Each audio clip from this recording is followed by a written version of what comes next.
Good evening and welcome to the New South Wales AFI Education Night for February 2015. Tonight we've got a presentation on the Quakers Hill nursing home fire by Morgan Cook. Morgan is a station officer with Fire Rescue New South Wales, has been in the service for 25 years or so. He's currently a research officer at the Fire Investigation and Research Unit. He's also a fire investigator. He's done the Churchill Fellow. He's done plenty of things in the research area. Tonight he's going to talk about Quakers Hill, the investigation side and the research side, but also what the future of research is going to be with fire rescue. I'd like to welcome Morgan, and thanks for your attendance.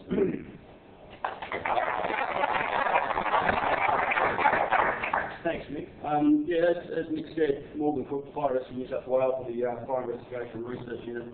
To give you an idea of what the Churchill Fellowship was that Nick spoke about, following the Quakers Hill test that we did back in 2012, I applied for a fellowship to travel around and get a bit of an idea on what sort of fire research is done overseas. So I headed off to places like Sweden, Canada, Hong Kong, China and the US to gather a bit of information, do a bit of a comparison on what we're doing here, and to see if we can sort of learn anything from them. So came back with I suppose, the confirmation of what we're doing here is we're on track in terms of what we want to get out of our research, and in terms of our investigation techniques and procedures and that sort of thing. So still plenty to learn and still lots to do ahead of us.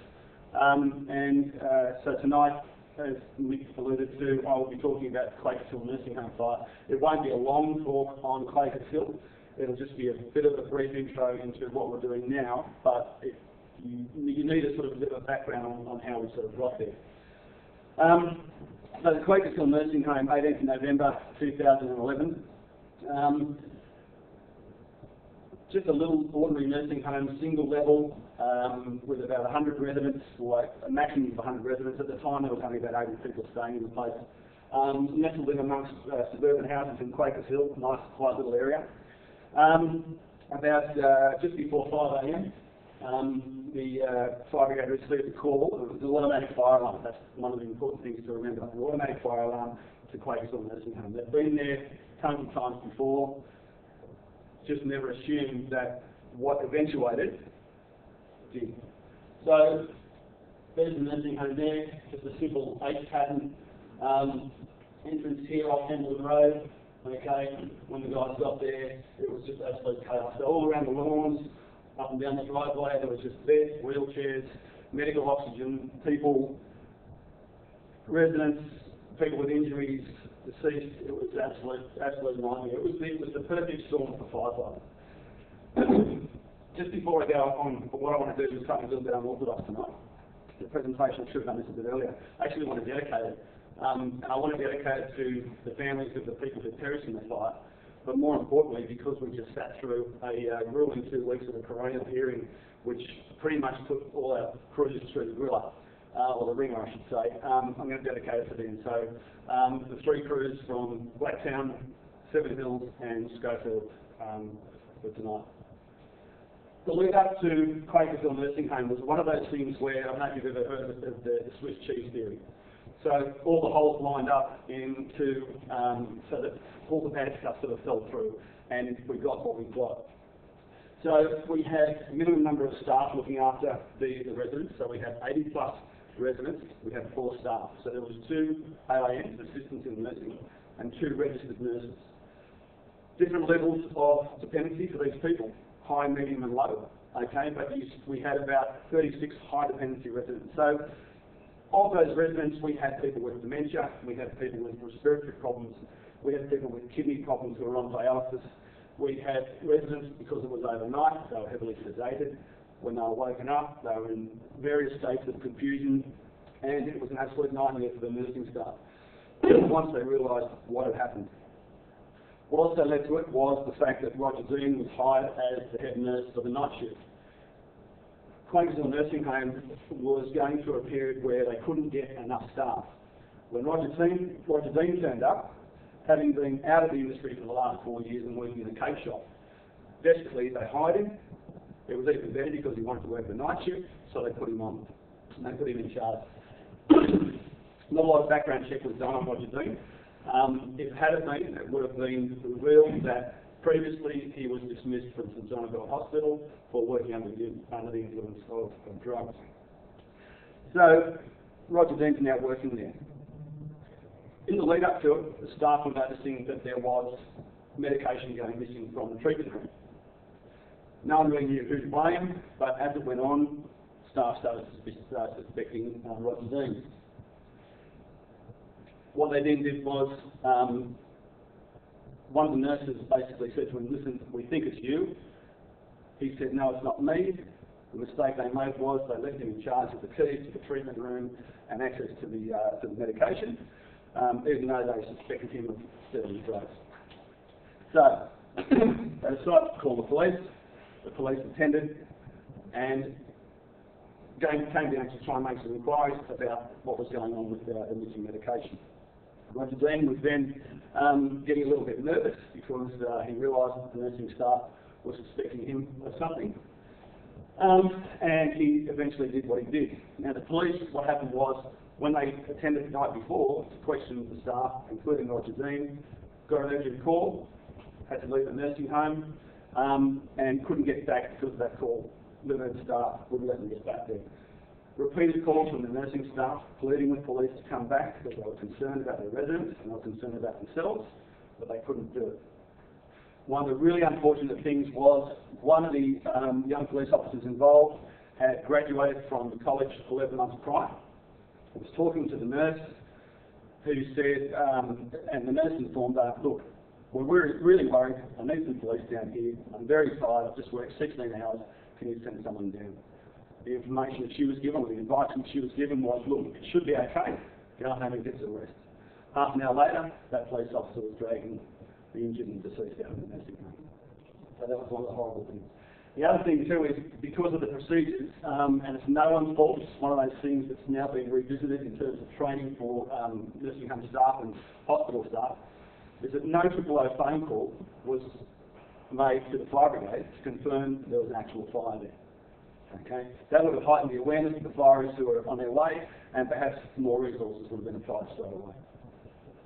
So when the firefighters turned up, they were faced with, as I said before, the perfect storm, and that's 18th November, not the 11th. On arrival, no sign of smoke, there was no sign of flame. Okay? They had two nurses in a very highly agitated state. So the first arriving station officer walked into the foyer, was walking over to the fire indicator panel. Two nurses said to him, you've got to come this way, there's a fire. And what they were referring to was up here in room 19. Now if I go back, if you don't mind.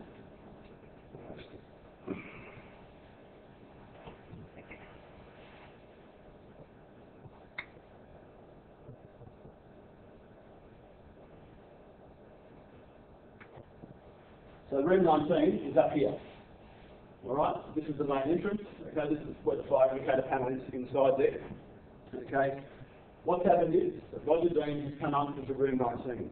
Now in room 19, there's no one there. Okay, thankfully that room is unoccupied.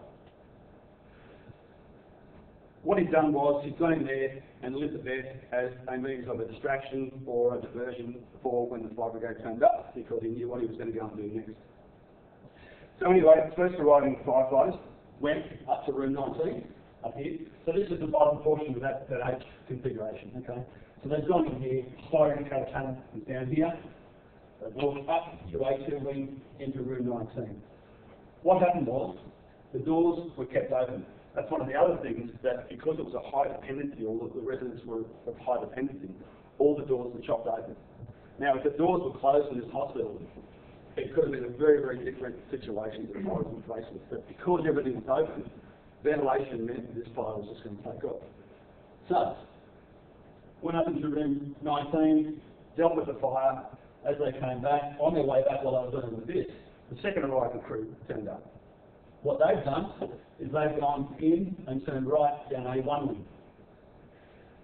Just after Roger Dean lit the fire and left it, thankfully one of the nurses walked past, saw the fire on the bed, closed the door. Okay? Limiting the oxygen, the fire didn't go anywhere. But the fire alarm has gone off. When the fire alarm's gone off, the smoke doors are tripped, And they've closed these fire doors here, and these fire doors here. There was also 2 up on this wing up here, okay? Which meant that when they walked in, they didn't really see anything at all. So, they've turned right. They've opened this door, and now they're faced with a whole lot of heat and smoke coming from A1 wing. What's happened is that Roger Dean has gone from room 19, walked down here, and it was shown on the CCTV footage. You can see him disappear down A1 wing. He's come into room number 3. In room number 3, there were 4 people. Thankfully, 2 beds were unoccupied, and 2 beds were occupied. When I say thankfully were unoccupied, the beds that he hit were unoccupied. However, there were still 2 people in there, and he knew it. So that's what he's done. He's created a diversion up here, and then come down here. Now, look, you can use hindsight, you can use assumption, whatever you want. I think what's happened is he's lit the bed and it's gone to a point where he didn't realise it was going to take off so much, and it's resulted in what's happened. So the fireys were there, they got there, numerous people were being evacuated, even before they discovered the place was alive. There was complications due to different types of beds, so they started, there was no real sort of set program in terms of evacuation, whether you evacuate people on beds, blanket drag, 4.5 carry, whatever. It was just a matter of getting people out as fast as they possibly could. So all of a sudden now, in the hallway, you're getting congestion with the beds. They work differently. Some were mechanical, some were push, some had brakes, some had different types of brakes. They had people on dialysis. Fires were actually getting directions through the window from the nursing staff on how to take people off dialysis.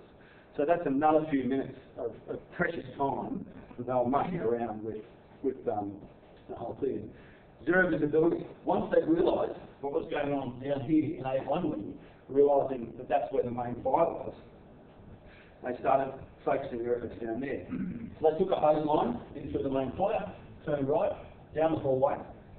One of the other problems they had was, because of these fire doors, the fire doors closed on the hose.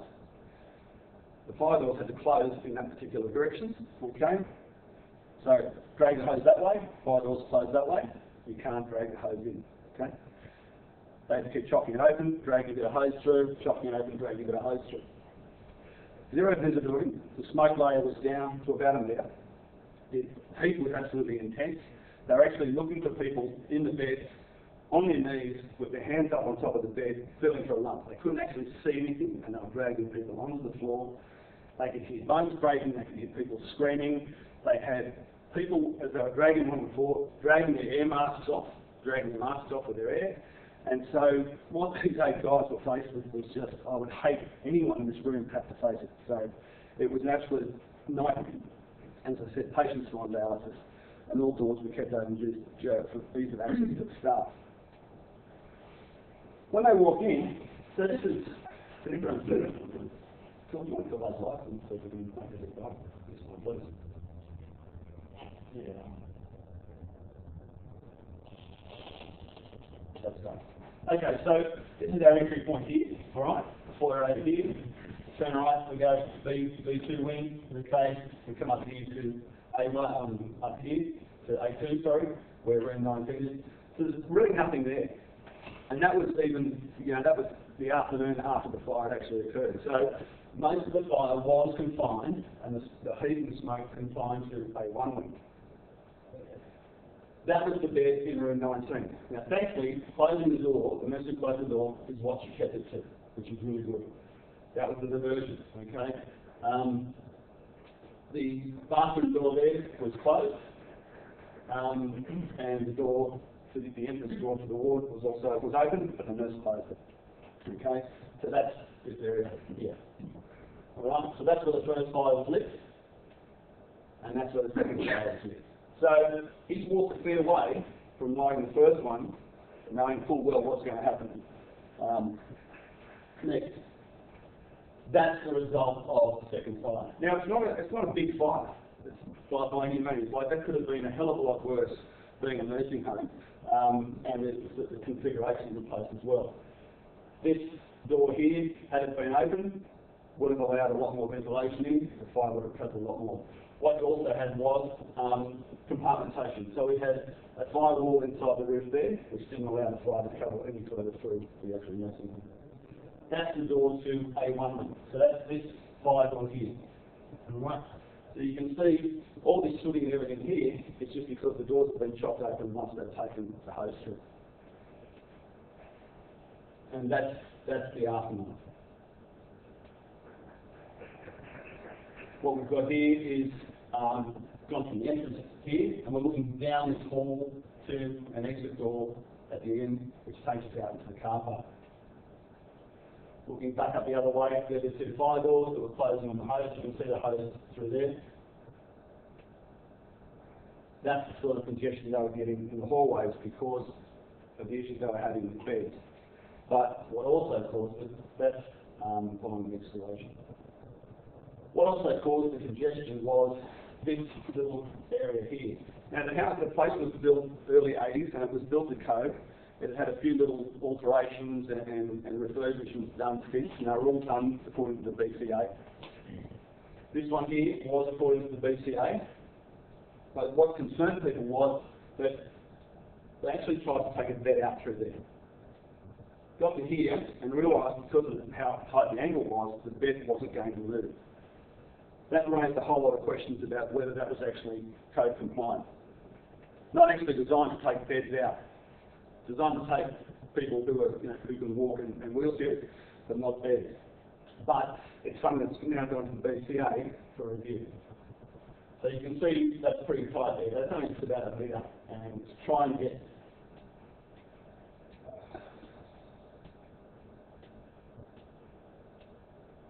that through that gap, you really couldn't do it. So,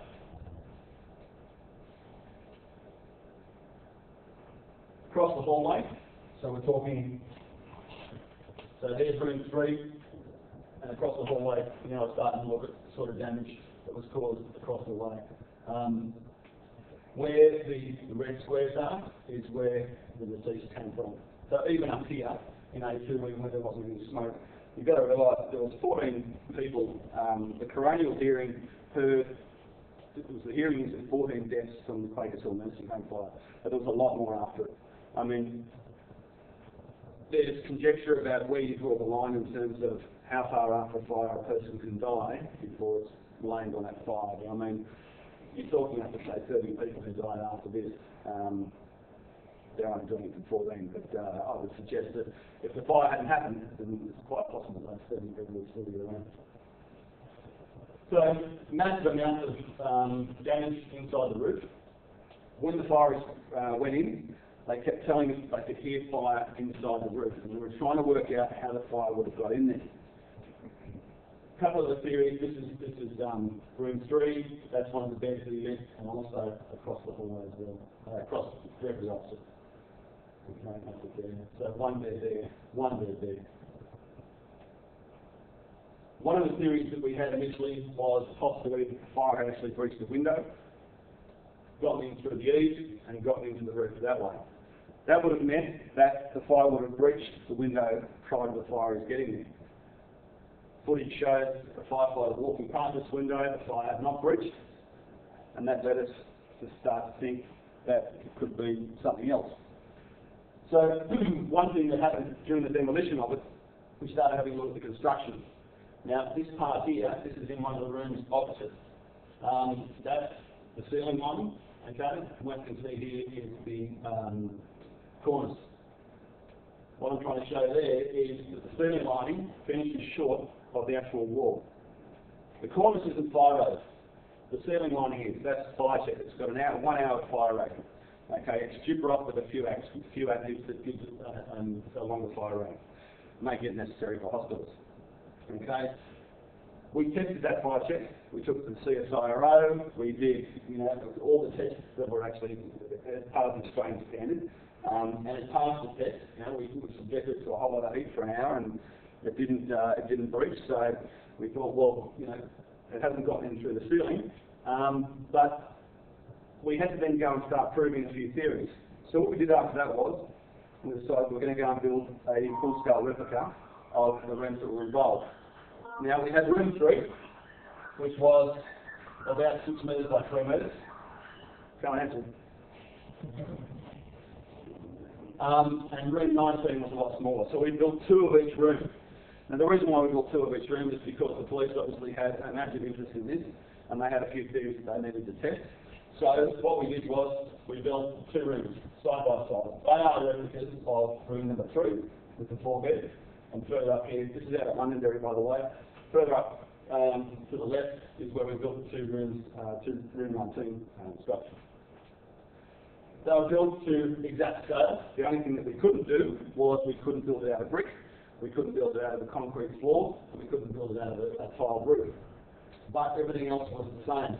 Dimensions were exactly the same. We double-mined it with fire check to try and sort of mimic the thermal properties of concrete to a point, knowing full well that we couldn't replicate it exactly. And what we did was we used exactly the same windows.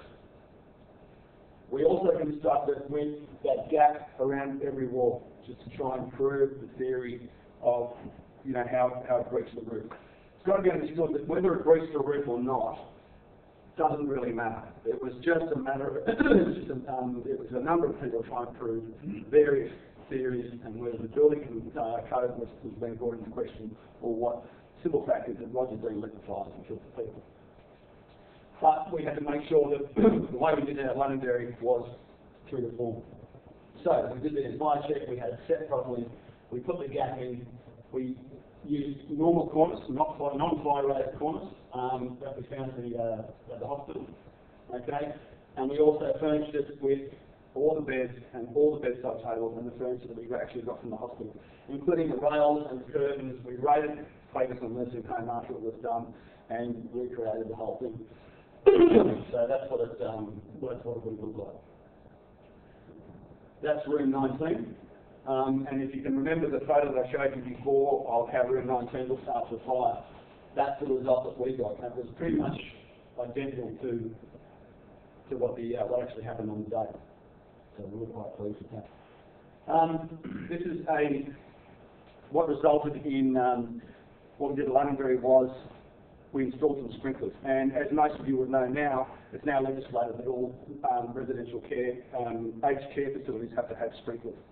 And so what we did was we did 2 comparison burns, and if you had seen this, I apologise, I don't really, if you haven't, you know, it works.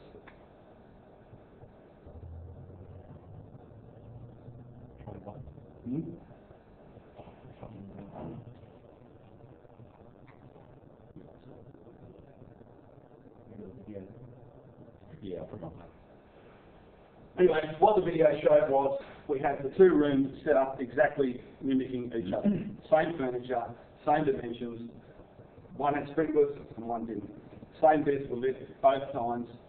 What we found was that the rooms that had the sprinklers in them, sprinkler went off after about 4.5 minutes, put the fire out, it was confined to that bed.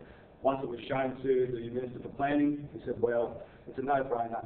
I'll pass this legislation, so that's where we are now. So now that that's done, we've gone into Londonderry and we've got our state-of-the-art research facility. We're very proud of it. We found an old shipping container, we cut it in half, and look, this was early days.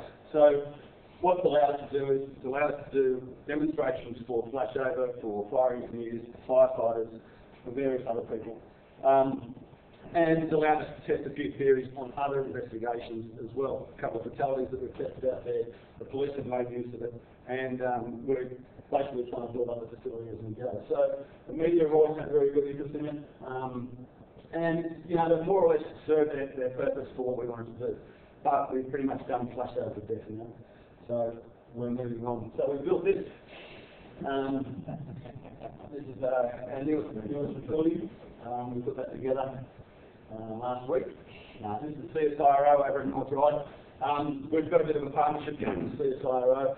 It's a 20 square metre floor plan, not 20 square metres, 20 metres by 20 metres on the floor, with a extraction system right in the middle of the industrial area in Sydney, and within burn to our hearts delight. But at $10,000 a burn, it becomes a little bit sort of cost prohibitive. So we're now trying to do our own thing. But we've done a few tests out there, and it's worked really, really well. And so we now need to try and replicate that. This was done for the Winter Fire Safety campaign that we did last year, and it was really quite successful.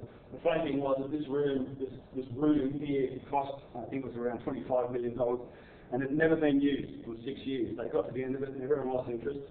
And they used to do a storeroom, so we said, well, can we have a go? So our fire was really the test for it. They actually never lit a fire in it, and it worked much indeed a lot. So that's what we did with CSIRO. We're trying to change things now. So what we did was, it was a simple setup, a lounge room. You might have seen it. The Fire Brigade had this campaign with a guy called Chance. Don't leave it to Chance. It was, we just set up like a simple living room. We put fires on a heater, okay, and just waited for it to ignite. And that's the result that we got. So that was really quite good. We melted a few things inside the test room, much to CSIRO's horror, but overall it worked quite well. Where we are now is we're about to embark on a major project, thanks to Michelle Inglesman, who's sitting in the audience tonight. She'll put her hand up in a minute and let you all know who she is. And we're going to be testing smoke alarms. We're going to be testing tenability. So we're going to be doing a lot of gas testing. We're going to be testing sprinklers. One of the things that we're aiming at is the fatality that occurred in Bankstown the year before last. Was it the year before last? Anyway, where the two young girls jumped out the window to their peril. We're going to install sprinklers in this. So this is a full-size, basically home unit. So we've got two bedrooms, a lounge room, and a small laundry and bathroom. It's going to be fully clad. We've roofed it. It's going to be lined with fire check on the inside. Doing a lot of testing on the smoke alarm. So we're going to be testing whether there's a lot of debate around at the moment on what's better, photoelectric, ionisation, CO, whatever it is. What Michelle found out is that there's really sort of no better smoke alarm than, one's not better than the other. They all do different things. They're all suitable for different areas. And unfortunately, people have been sort of screwed in the fact that photoelectric is much better, and we won't endorse ionisation, but hopefully we'll be able to cast a bit more light on that. So it's all been done to spec and to code. So Wayne Schweifel, our new investigator, has been giving us a hand with the construction. Schweifel Constructions, he'll leave his card and leave the door and way out at the end. And hopefully, we'll get some good results out of it. So, are there any questions? I know it's pretty quick, but I'll show you the video in a second. Any questions on what we did or Quakers Hill? With the Quakers Hill, the practices for all nursing staff have to have more than training. Yet I've done more than training for a nursing home, and the only person who did it was the maintenance manager. So who basically regulates that? Health. So it's not aging and... I would suggest that if it's an aged care facility, the Department of Health would be the overarching authority on something like that. Part of aging would certainly come into it, but health would be the sheriff. Any other questions on how we did the testing or want to pick holes in it? Have a go.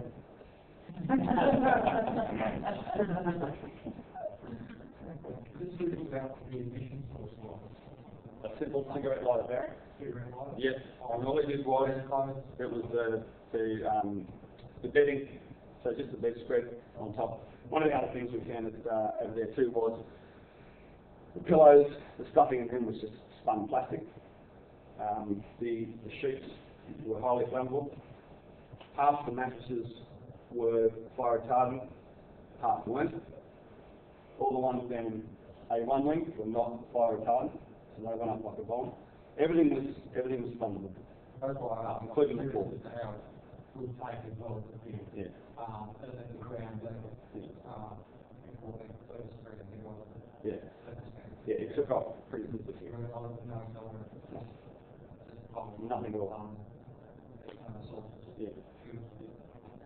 And I honestly think that once he's lit it, it's taken off, and he's just, oh, I didn't expect that. Yeah. And the same thing might have happened under room 19 had that the nurse or the assistant not closed the door. And it could have been a whole different set of circumstances if it was confined in that area. Given the fatalities, are all fatalities from smoke inhalation or not? The majority of them were from smoke inhalation, or would have been from smoke inhalation according to the coroner and the pathologist who did the test. There may very well have been, because of the amount of heat that was involved, and the reports from the fireys who were listening, who could hear people, anything's possible. It's possible that some of them may not have been from smoke. Phil? Is it true that Roger Dean actually sent the staff to a tea break as well? Yep. So he was actually planning it, not just slicing the corpse down. But it wasn't something that we did. So much of the legislation was passed in the Act and for the mandatory sprinklers within that. I believe the 3-year period which it was. I think it was up to 4 years. It was a 4-year grace period, but it had to bring it up to code, and that's pretty much well. That'll be over soon, and I think they're pretty much up to speed too. So everyone's on this down. After the after 90% up or How do you mean? we went to 19. Yep. That fire there, few days time, and 19 was lit, and then during that time, the fire alarm's gone off. Okay, so the fire alarm's gone off. 96 turned up. Schofield Fire Station turned up. I think it was 5 minutes later. Okay, but in that time, he's gone from room 19. It's taken time to take hold. He's gone down into wing A1 to room 3. Okay, and lit the other bed there. So that alarm up in room 19, yeah, that's what activated. So there was no additional alarm to say that room 3 was also good. That's what I'm whether did the OFA pay any other part apart from the initial call? No. Given that they didn't even look at the panel. No, All the people activated the doors and... Exactly. Looking at the panel, it was brought up a number of times, but in Brett's defence, the first arriving SO, he was on his way to the panel, and 2 nurses grabbed him and said, "Come this way." Now I can't remember whether the second arriving SO went to the panel or not, or they just walked in and gone right, check the other area. Whether if they scrolled through the panel, would it have said there's another fire somewhere? I don't know. Or was there another smoke alarm going off somewhere? It's possible, I'm not sure. Was there a reason why he chose those separate areas? Like, he planned to try and leave 2 fires up on the outside of the wing, or was there... How did you pick those locations? I'm not sure if it really came out. Do you know, Mark? If it came out at all? No.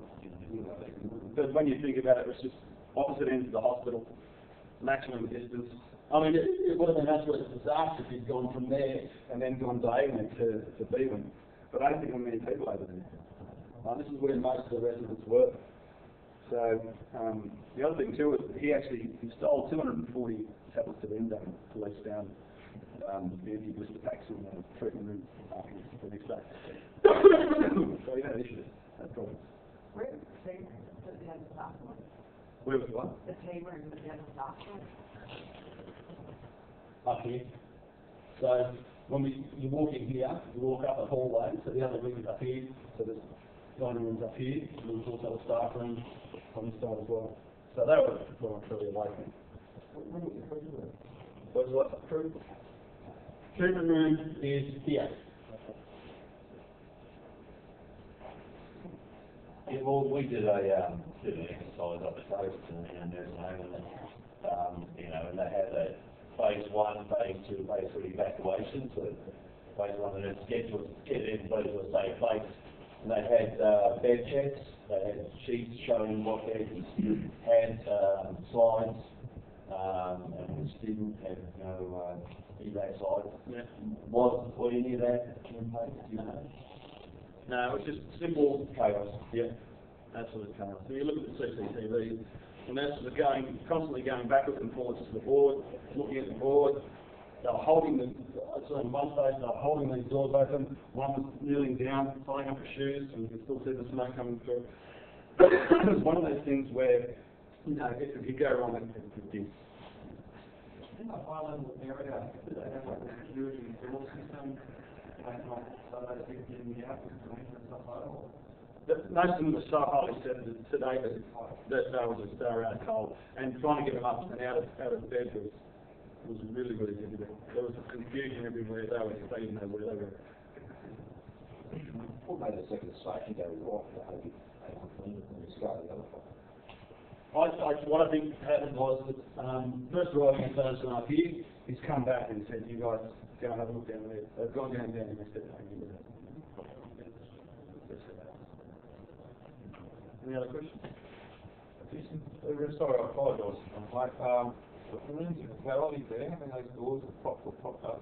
All the rooms were open. All the doors were open. Didn't have closed on at all? They had closing, they were propped open. They're all propped open.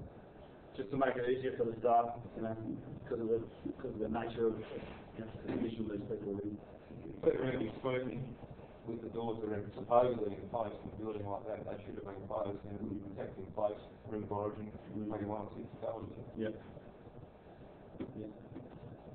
But, you're absolutely right. When you have a look at some of the damage that happened in the hallway,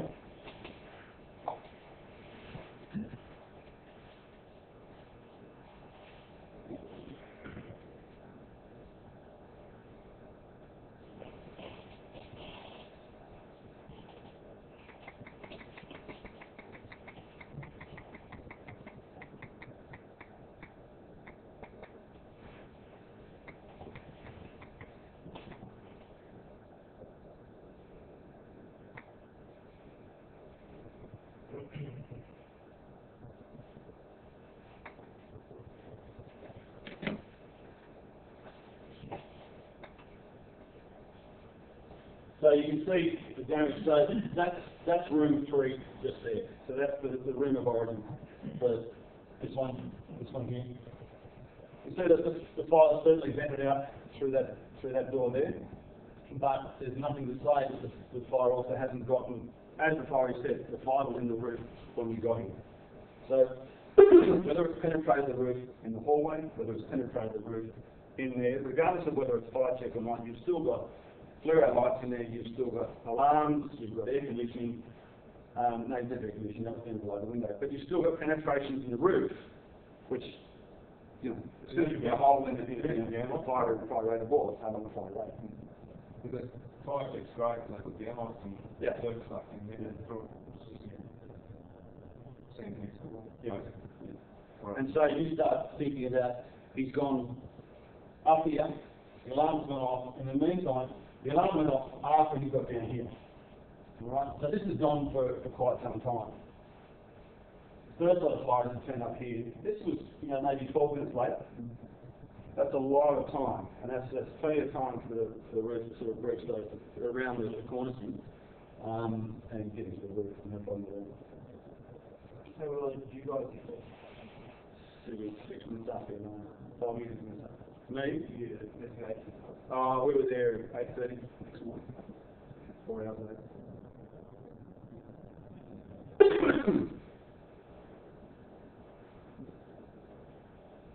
All good? The recommendation is that the BTA will be up to egress access as we turn to the bed and stuff like that and negotiate. What's moving forward in the process of that or implementing changes in that in business home responsibility? I don't know. I don't know how much has actually gone forward. We've had all with our fire safety area and the Australian Building Code board. I'll show you the video. Has everyone seen it or not seen it? Has anyone seen it?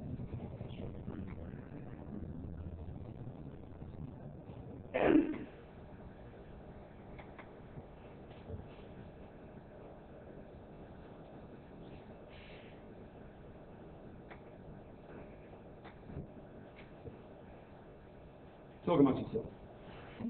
Just while Morgan's doing that, I noticed that on the attendance sheet, you just put your email there so that we can email you a certificate. I noticed everyone's got an agency and we just follow the person you've got on email. And the phone number is only optional, it's just that if we can't get your email correctly, we're going to ring you so we can get you correctly. Is that it? Yeah. There is a voiceover, but you don't listen to him. the rooms aren't that close, okay? The rooms are now situated, it's about a 2 metre gap between them. Okay? So, the room on the left, no sprinklers. Room on the right, sprinklers. Barry, as you were saying before, that was the issue.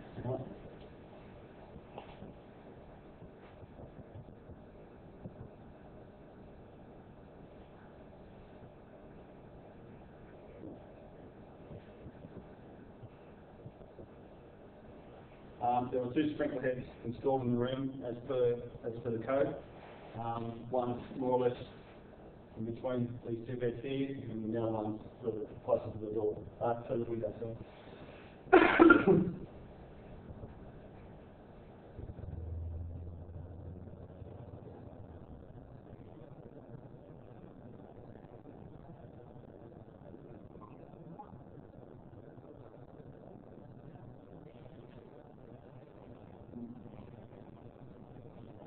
Performance boiling is about 72 degrees or something in there. Those sprinkler heads are set at 68, but you know there's a variation in between them. And it's more or less extinguished the thing itself. How long did the first room one take to get a flush on? Oh, on the first day? Or just yeah. It's like 15. Yeah, it's a while. One thing that we're also competing against when we're out at Londonderry is that when we did these tests, we had a lot of rain prior. And one thing we had to take into consideration was the amount of humidity that was in the air. We modelled it through University of New South Wales, and we couldn't work out. Well, we had a theory that why it took so long to have flashover was because of the amount of humidity in the air, and also the amount of moisture that was been soaked up by the furniture and stuff. So we adjusted that by the in the modelling, and it basically brought it back to what we sort of theorised. Yeah, okay, sure. Yeah. Both?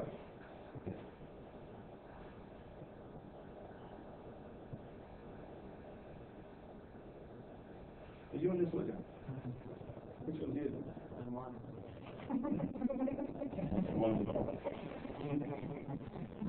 We're going to pick.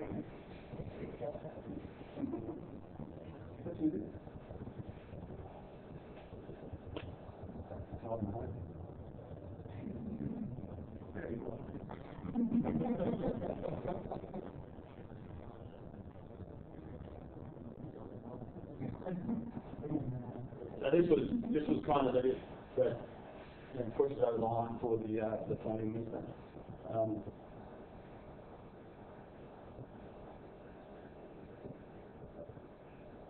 There's no intervention on this side apart from the sprinklers.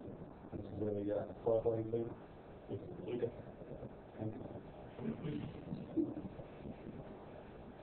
So there you go.